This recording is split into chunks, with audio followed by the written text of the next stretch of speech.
बंगले पर बवाल, सियासत क्यों हुई लाल।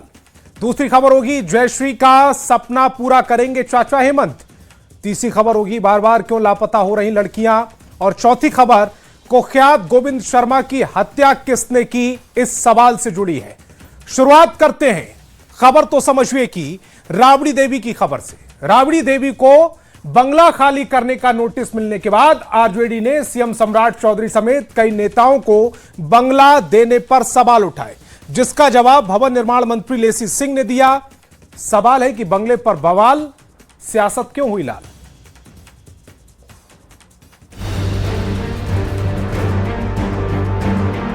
सत्ता आती है जाती है।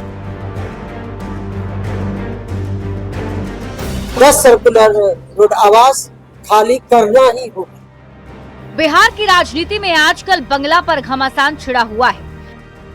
पूर्व मुख्यमंत्री राबड़ी देवी को 10 सर्कुलर रोड का सरकारी आवास खाली करने का नोटिस क्या मिला, आरजेडी के नेता लाल हो गए। सरकार पर लालू राबड़ी परिवार को टारगेट करने का आरोप लगा दिया। तेजस्वी को, राजद को टारगेट करेंगे तो हम सत्ता में सलाम। आरजेडी की ओर से बाकायदे प्रेस कॉन्फ्रेंस की गई और अब्दुल बारी सिद्दीकी ने सत्ताधारी गठबंधन के कई नेताओं के बंगले पर सवाल उठाया। खासकर सीएम सम्राट चौधरी के मुख्यमंत्री आवास में डिप्टी सीएम आवास को मिलाने पर तंज भी कसा। अब हमारे माननीय मुख्यमंत्री का विजन बहुत बड़ा, तो उसके लिए बड़े मकान की आवश्यकता है। अब्दुल बारी सिद्दीकी के आरोपों का जवाब दिया भवन निर्माण मंत्री लेसी सिंह ने। लेसी सिंह ने 1 अणे मार्ग और 5 देश रत्न मार्ग को मिलाने के आरोप पर जवाब देते हुए बताया कि अभी अस्थायी तौर पर 5 देश रत्न मार्ग और 1 अणे मार्ग को मिलाया गया है, क्योंकि 5 देश रत्न मार्ग से कई महत्वपूर्ण कार्य किया जा रहा है। लेसी सिंह ने यह भी बताया कि पूर्व सीएम नीतीश कुमार को Z+ श्रेणी और सुरक्षा प्रोटोकॉल की वजह से 7 सर्कुलर रोड आवंटित किया गया है। सरासर गलत है, वो अस्थायी तौर पर किया गया। बिहार स्पेशल सिक्योरिटी एक्ट के सुसंगत प्रावधानों के अंतर्गत श्री नीतीश कुमार जी को उनके प्रोटोकॉल एवं Z+ सुरक्षा श्रेणी के अनुरूप। अब्दुल बारी सिद्दीकी के बयान पर घमासान तेज होता जा रहा है। एनडीए के नेता कह रहे हैं कि आरजेडी के लोग बंगला और सत्ता के मुंह से कभी भी ऊपर नहीं उठ पाए, यही वजह है कि इस स्थिति में पहुंच गए हैं। अब्दुल बारी सिद्दीकी साहब ने तो अब ये मान लिया कि राजद और लालू प्रसाद यादव और उनके परिवार ने बिहार की सत्ता को अपनी बपौती मान ली थी। बिहार में बंगले का विवाद थमने का नाम नहीं ले रहा है। आज जो हालात है उसके बाद तो यही सवाल खड़ा हो रहा है कि बंगले पर विवाद, सियासत क्यों हुई लाल। न्यूज़ 18 के लिए पटना से आनंद अमृतराज और अमित कुमार के साथ ब्यूरो रिपोर्ट। तो बंगले पर बवाल, सियासत क्यों हुई लाल, ये सवाल दरअसल इसलिए क्योंकि राबड़ी देवी को बंगला खाली करने के नोटिस से आरजेडी नाराज हो गई। आरजेडी ने सत्ताधारी गठबंधन के कई नेताओं के बंगले पर सवाल उठा दिए। आरजेडी के आरोपों का सरकार की तरफ से भवन निर्माण मंत्री लेसी सिंह ने जवाब भी दिया है। लेसी सिंह ने कहा है कि सब कुछ नियम के अनुसार हुआ है, जो भी कार्रवाई हो रही है विधि सम्मत हो रही है। लेसी सिंह ने अब्दुल बारी सिद्दीकी के एक सवाल का जवाब दिया, तो आइए वो क्या था अब्दुल बारी सिद्दीकी का सवाल और उस पर लेसी सिंह ने सरकार को क्या जवाब दिया है। अब्दुल बारी सिद्दीकी ने सवाल पूछा कि मुख्यमंत्री के लिए 1 अणे मार्ग में सरकार 5 देश रत्न मार्ग क्यों मिलाया गया, जिसका जवाब सरकार की ओर से दिया गया है। लेसी सिंह ने बताया कि 1 अणे मार्ग में 5 देश रत्न मार्ग को मिलाने की व्यवस्था अस्थायी व्यवस्था है, ये स्थायी नहीं है। अस्थायी मतलब थोड़े समय के लिए व्यवस्था है। चूंकि डिप्टी सीएम रहते हुए सम्राट चौधरी इसी बंगले में रहते थे, उनके पास गृह मंत्री की जिम्मेदारी थी, जिसका काम वो यहीं से देखते थे। इतनी जल्दी पूरा सेटअप चेंज करना संभव नहीं था, इसीलिए अस्थायी तौर पर यह व्यवस्था की गई है। अब्दुल बारी सिद्दीकी ने पूर्व सीएम नीतीश कुमार को अलॉट किए गए बंगले 7 सर्कुलर रोड पर भी सवाल खड़े किए। सिद्दीकी ने कहा कि पूर्व मुख्यमंत्री नीतीश कुमार को 7 सर्कुलर रोड क्यों दिया गया। इसका जवाब सरकार की ओर से यह दिया गया है कि नीतीश कुमार को Z+ सुरक्षा और सुरक्षा प्रोटोकॉल के तहत सुरक्षा समिति की अनुशंसा पर यह बंगला आवंटित किया गया है। अब्दुल बारी सिद्दीकी ने जेडीयू सांसद संजय झा जिस बंगले में रहते हैं उस पर भी सवाल खड़ा किया, जिसका जवाब सरकार की ओर से दिया गया लेसी सिंह ने बताया कि 11 स्टैंड रोड संजय सिंह उर्फ संजय गांधी के नाम से आवंटित है। संजय गांधी बिहार विधान परिषद के सदस्य सह मुख्य सचेतक सत्ता पक्ष है। केंद्रीय मंत्री जीतन राम मांझी को पटना में आवास क्यों दिया गया, यह सवाल आरजेडी की ओर से पूछा जा रहा है, जिसका जवाब सरकार ने दिया है कि 12 स्टैंड रोड ज्योति देवी के नाम पर यह आवंटित है। अब उस आवास को खाली करने का भी निर्देश दिया गया है। उपेंद्र कुशवाहा के आवास पर भी सवाल पूछा गया है, उपेंद्र कुशवाहा को आवास क्यों दिया गया, जिसका जवाब देते हुए सरकार की ओर से बताया गया है कि राज्यसभा के सदस्य बनने के बाद वो बंगला का किराया दे रहे हैं। वहीं निशांत कुमार को विधानसभा अध्यक्ष वाला बंगला अलॉट करने पर सरकार की ओर से जवाब दिया गया है। यह एक तरह से विधानसभा अध्यक्ष का ही आदेश था और विधानसभा के अध्यक्ष का आदेश सर्वोपरि होता है। दरअसल विधानसभा अध्यक्ष मंत्री रहते हुए जिस आवास में रहते थे उसी में रहना चाहते थे, इसलिए बंगला स्वास्थ्य मंत्री निशांत कुमार को दे दिया गया। जो सबसे बड़ा आरोप आरजेडी की ओर से लगाया गया था वो यह है कि सरकार की ओर से लालू परिवार को टारगेट किया जा रहा है। इसका जवाब सरकार की ओर से यह दिया गया कि नियमानुसार राबड़ी देवी 29 हार्डिंग रोड आवंटित उनको किया गया है, नियम के मुताबिक किया गया है, उनको नियम का पालन करना चाहिए। सरकार ने यह भी साफ कर दिया है कि राबड़ी देवी को 10 सर्कुलर बंगला खाली करना होगा। तो यह बिहार की कुल सियासत है जो एक बंगले पर आकर टिक गई है। अब चलते हैं झारखंड में राज्यसभा चुनाव की सरगर्मी के बीच अब सोरेन परिवार में भी दावेदारी सामने आने लगी है। सीता सोरेन की बड़ी बेटी जयश्री सोरेन ने पहली बार खुलकर राज्यसभा जाने की इच्छा जताई। अब सवाल है कि क्या हेमंत सोरेन अपनी भतीजी पर भरोसा जताएंगे? सबसे पहले एक रिपोर्ट देखिए।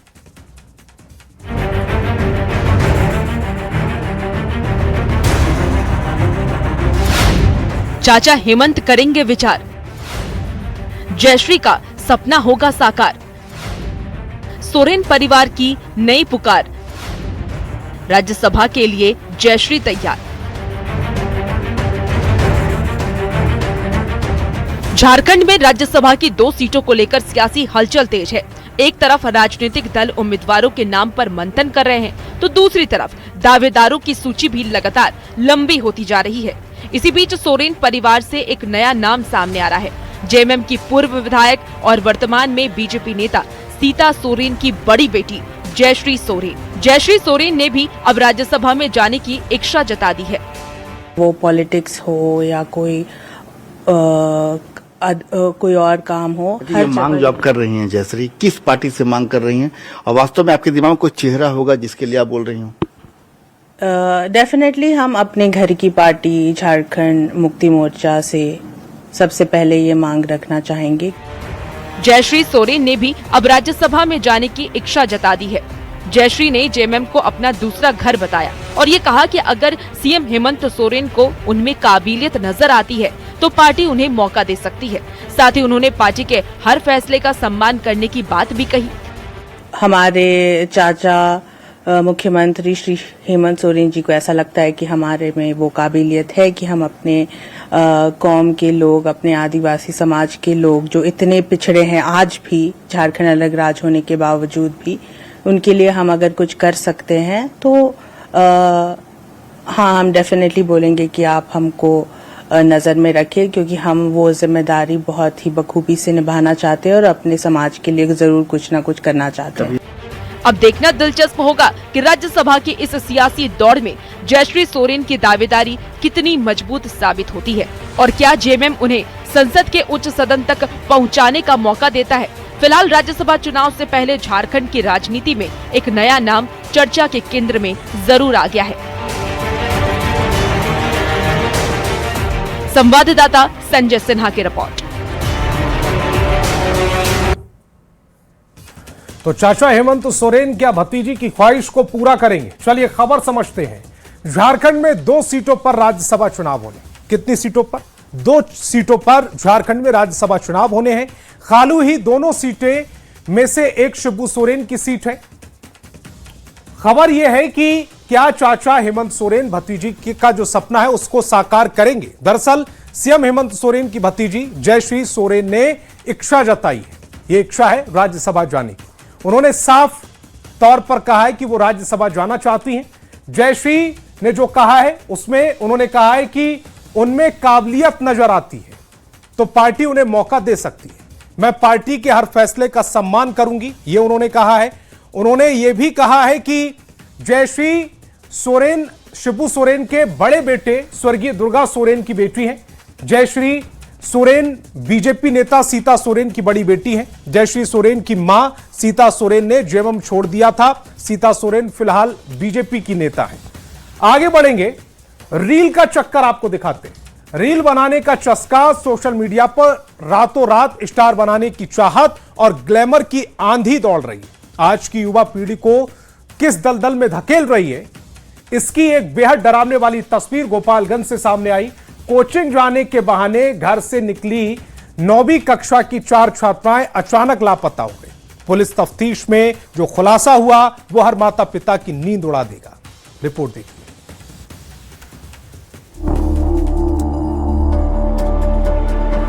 मोबाइल की छोटी सी स्क्रीन पर दिखने वाली चमक दमक, कुछ सेकंड की वायरल रील्स और रातों रात स्टार बनने का सपना।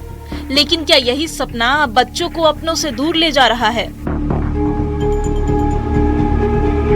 गोपालगंज में 4 नाबालिग लड़कियों के अचानक लापता होने की घटना ने कई गंभीर सवाल खड़े कर दिए हैं।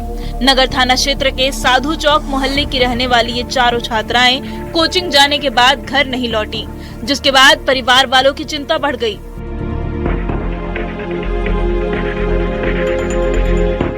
परिजनों का आरोप है कि लड़कियों को रील बनाकर मशहूर करने और ग्लैमर की दुनिया में पहचान दिलाने का लालच दिया गया। बेटियों के अचानक गायब होने से परिवार का बुरा हाल है। किसी अनहोनी की आशंका को देखते हुए नगर थाने में शिकायत दर्ज कराई गई है। पुलिस ने तकनीकी जांच के आधार पर इन लड़कियों की लोकेशन लखनऊ और दिल्ली में ट्रेस की है। फिलहाल पुलिस टीम लगातार कार्रवाई कर रही है और लड़कियों को सकुशल वापस लाने की कोशिश जारी है।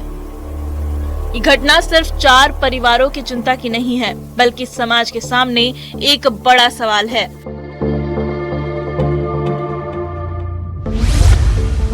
कि आखिर क्यों बच्चे सोशल मीडिया की चकाचौंध में फंस रहे हैं? क्यों रील्स की दुनिया को रियल लाइफ से बड़ा समझने लगे हैं? क्यों कुछ लाइक्स, फॉलोअर्स और व्यूज को कामयाबी मान रहे हैं? क्या ऐसे फैसले उनके भविष्य के लिए खतरा बन सकते हैं? विशेषज्ञ मानते हैं कि बच्चों के साथ बातचीत, डिजिटल गतिविधियों पर निगरानी और सोशल मीडिया के प्रति जागरूकता पहले से कहीं ज्यादा जरूरी हो गई है, क्योंकि हर चमकती चीज सोना नहीं होती और हर वायरल सपना सफलता की गारंटी नहीं देता। न्यूज़ 18 के लिए गोपालगंज से गोविंद कुमार के साथ ब्यूरो रिपोर्ट। तो चलिए पूरी खबर समझाते हैं आपको। बच्चियों के लापता होने की पहली घटना नहीं है ये। पहले भी कई बार लड़कियां लापता हो चुकी हैं और बार बार लापता हो रही। ज्यादातर मामलों में लापता होने के पीछे रील का बुखार, ग्लैमर का ख्वाब, घर वालों से हो रही आजाद। क्यों बच्चे सोशल मीडिया को चकाचौंध में फंस जा रहे हैं, यह अपने आप में सवाल है, क्योंकि रील्स की दुनिया को रियल लाइफ से बड़ा समझने लगते हैं ये बच्चे। क्यों कुछ लाइक्स, फॉलोअर्स और व्यूज को कामयाबी मान लेते हैं ये बच्चे? क्या ऐसे फैसले उनके भविष्य के लिए खतरा नहीं बन जा रहे? अब चलते हैं अगली खबर की ओर। मुजफ्फरपुर का रुख करेंगे। मुजफ्फरपुर में एक बार फिर गोलियों की तड़तड़ाहट से दहल उठा है। कई चर्चित हत्याकांडों में मुख्य शूटर रहे कुख्यात बदमाश गोविंद शर्मा की अज्ञात अपराधियों ने गोलियों से छलनी कर उसकी हत्या कर दी। मौके से पुलिस को भारी मात्रा में खोखे और जिंदा कारतूस मिले हैं। इसी पर एक खास रिपोर्ट दिखाते हैं।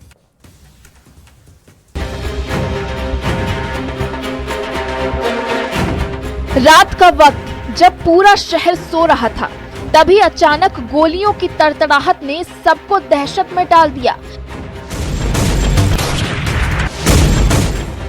ये सरेआम फायरिंग की आवाज कहीं और से नहीं, बल्कि नगर थाना क्षेत्र के छोटी कल्याणी स्थित अमर सिनेमा रोड में आइकॉन टावर बिल्डिंग से आ रही थी,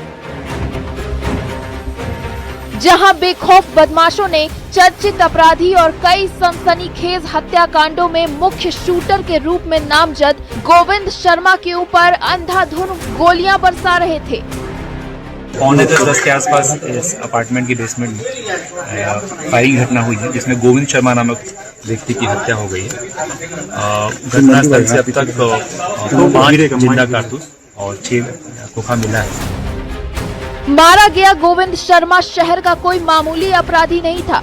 वो मुजफ्फरपुर के कई चर्चित हत्याकांडों में मुख्य शूटर के रूप में शामिल रहा था और पुलिस रिकॉर्ड में एक कुख्यात बदमाश था।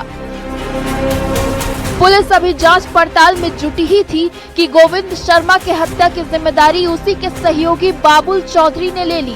हत्या की जिम्मेदारी लेने का ऑडियो वायरल हो रहा है, जिसमें बाबुल चौधरी कह रहा है कि अगर नहीं मारता तो वो मुझे मार देता। बाबुल चौधरी बोल रहे हैं गोविंद सिंह को हम ही मारे हैं, वो हमको मरवाना चाह रहा था इसलिए हम उसको मारे हैं। मैं ठेका टेंडर और मेरे जमीन के काम में डिस्टर्ब कर रहा था, नहीं करने दे रहा था, मेरे लोग को डिस्टर्ब कर रहा था, इसलिए हम उसको मारे हैं। उसके लिए हम बहुत कुछ किए और वो हमको धोखा दे के मारना चाह रहा था, मेरा सेटिंग कर रहा था, हम इसलिए उसको मारे हैं। बाबुल चौधरी का ऑडियो वायरल होने और गोविंद शर्मा की हत्या की जिम्मेदारी लेने के बाद इस हत्याकांड में नया मोड़ आ गया है। पुलिस ने वायरल ऑडियो की जांच के लिए एसआईटी गठन कर लिया है। हालांकि घटना के बाद इलाके में भारी तनाव का माहौल है और इस वारदात ने एक बार फिर शहर की कानून व्यवस्था पर बड़े सवाल खड़े कर दिए हैं। न्यूज़ 18 के लिए मुजफ्फरपुर से प्रियांक सौरभ के साथ ब्यूरो रिपोर्ट। तो चलिए पूरी खबर समझाते हैं। सबसे पहले आपको बताते हैं कि गोविंद शर्मा आखिरकार कौन था। मुजफ्फरपुर का कुख्यात शूटर माना जाता था। कई चर्चित हत्याकांडों में उसका नाम सामने आ चुका था। 2018 के पूर्व मेयर समीर कुमार हत्याकांड का वो मुख्य आरोपी था। 2023 में आशुतोष शाही समेत 4 लोगों की हत्या मामले में भी नाम जुड़ा था उसका। उत्तर बिहार के कुख्यात शंभू मंटू गिरोह का भी मुख्य शूटर था। हत्या, रंगदारी और आर्म्स एक्ट समेत कई गंभीर मामले उस पर दर्ज थे। 1.5 साल पहले अवैध हथियार के साथ गिरफ्तार हुआ था। पुलिस रिकॉर्ड में लंबे समय से सक्रिय था। अपराधी के तौर पर उसका जो रिकॉर्ड है वो दर्ज था। अब सवाल उठता है कि गोविंद शर्मा के हत्या की जिम्मेदारी उसी के सहयोगी बाबुल चौधरी ने क्यों ली। हत्या की जिम्मेदारी लेने का जो ऑडियो वायरल हो रहा है उसके मुताबिक क्या गोविंद की हत्या गैंगवार की शुरुआत है? अपराधी की इतनी हिम्मत की फोन करके हत्या की जिम्मेदारी ले रहे हैं। हत्या की जिम्मेदारी लेने वाला बबलू चौधरी कब होगा गिरफ्तार? गोविंद की हत्या पुलिस के लिए क्या चुनौती नहीं है? अब बात